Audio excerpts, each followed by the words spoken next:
Hey everyone, welcome to another deep dive with us. This time we're digging into a topic I think we're all grappling with, AI and the future of work.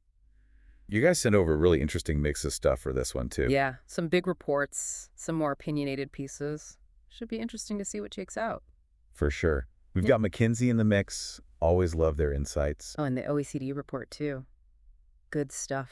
Yeah, their economic outlooks are always really valuable. And someone even sent in this thought-provoking essay on UBI from Essay Board. Oh, right. I remember that one. Universal Basic Income, yeah. Exactly. It's a pretty radical idea, but with AI changing the job landscape so fast, who knows? It's something we got to talk about for sure. Absolutely. So should we just dive right in? This McKinsey report had some stats that kind of blew my mind. Oh yeah, for sure. Definitely some eye-openers.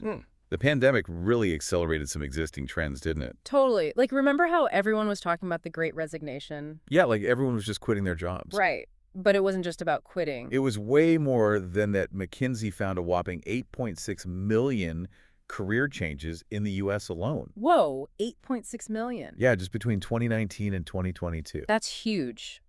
And it's not like people were just switching to slightly different roles in the same field either. No, it was major career shifts, right? Exactly. Like someone going from food service to, say, tech or something. Wow, that's a whole different world. Right. And get this, McKinsey's predicting another 12 million of these big career jumps by 2030. Okay, so we're not just talking about a blip on the radar here. Nope. This is a fundamental shift in how we think about work and careers. So for our listeners out there, what's the takeaway here?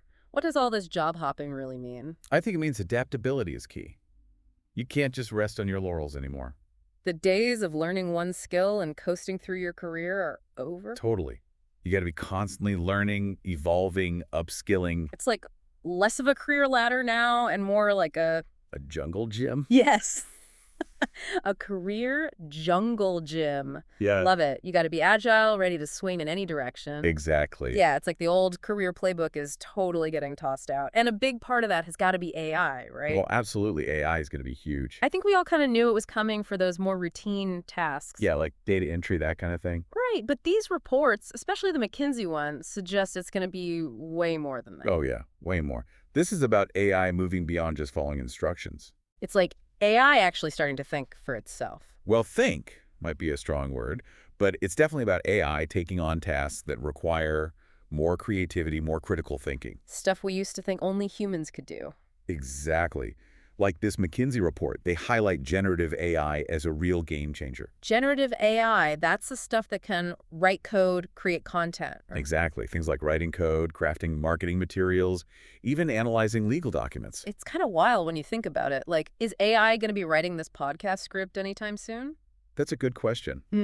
Honestly, while AI has made crazy progress in understanding and generating human language, And it seems to be getting better every day. it really does. Yeah. But there's still something about storytelling, about humor, about really connecting with an audience on an emotional level. That human touch. Exactly. And that's something AI just hasn't quite cracked yet. Okay, well, that's somewhat reassuring, at least for us creatives. But let's get back to these reports. Yeah, what stood out to you? Well, McKinsey had this one stat about how much of our work hours could be automated. Oh, yeah, they've updated their predictions since their last report, right? Right. So back in the day, they were saying something like 21.5% of our work hours could be automated by 2030. Which is already a significant chunk. Totally. But now with generative AI, they've upped that to 29.5%. Wow, that's a big jump. It is. And the OECD report kind of echoed this, saying that AI could really change the game for a lot of jobs that we previously thought were safe. It's not just about those repetitive manual tasks anymore. Right. It's like AI is coming for the knowledge workers, too. In a way, yeah, but it's not necessarily about AI eliminating jobs entirely. Okay, so it's not like we're all going to be out of work tomorrow. No, at least that's not what these reports suggest. It's Hmm. more about how AI changes the tasks within our jobs. So maybe less robots taking our jobs and more robots becoming our new coworkers. Yeah, exactly. Although, hopefully we can keep those robots from demanding coffee breaks. Right. But seriously, this shift in tasks, it's a big deal. It is, and it Yeah. requires us to rethink how we approach work, how we learn, how we adapt. It's like we need a whole new set of skills to thrive in this new world of work. Absolutely. And that's something that both McKinsey and the OECD really emphasize. So where do we even begin? It feels like a lot to process, AI changing how we work, needing new skills. It's a bit overwhelming. Yeah, no, I hear you. It can feel like that for sure. It's like trying to hit a moving target, this whole future of work thing. But the good news is we don't have to have all the answers right now. It's more about being aware of these big shifts that are happening and, being ready to adapt. Right, being proactive. Exactly. Easier said than done, though, right? Like, for Yeah. someone listening who's like, okay, but what do I actually do? Totally. It's like, how do we actually prepare for this future of work? Well, this essay board piece had some interesting ideas. Remember that UBI thing we mentioned earlier? Oh, yeah, universal basic income. Right? Isn't that the idea where everyone gets a regular payment from the government, regardless of whether they have a job or not? Exactly. And it's a hot topic right now, especially with AI and automation potentially displacing jobs. Some folks argue that, hey, if robots are going to be doing all the work, then everyone deserves a piece of the pie, right? Right, like a safety net for the age of AI. Exactly. Yeah. And this essay highlighted some pilot programs that have been implemented in places like Finland and even here in the U.S. Really? I had no idea. How are those going? The results so far seem kind of mixed, to be honest.